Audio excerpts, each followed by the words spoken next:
ছোটোবেলা থেকে বাচ্চাদেরকে শেখাতে হবে যে যে খাবার সবাইকে দিয়ে খেতে হয়, একাই আমি পুরোটা খেয়ে নেব, এই ধারণা একদম ঠিক নয়। আগেকার দিনে কি হতো যে যৌথ পরিবারে অনেকগুলি ভাই বোন একসাথে মানুষ হতো।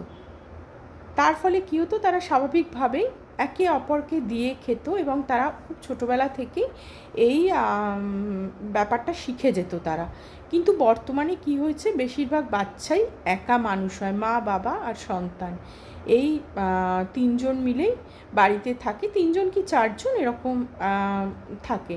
সেই জন্যে তারা না দিয়ে খেতে শেখে না, তারা ভাবে পুরোটাই, এই পুরো ভাগটাই হচ্ছে আমাদের, হ্যাঁ আমরা আর অন্য কাউকে শেয়ার করব না।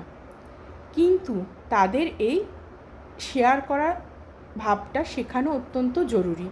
কারণ ধরুন বাড়িতে কোনো একটা খাবার রান্না হয়েছে, যে আগে খাবে সে যদি মানে পুরোটাই বেশিরভাগটাই সে খেয়ে নেয়, তাহলে বাড়ির অন্য সদস্যরা তারা কি খাবে সেটা সে জানতেও পারে না।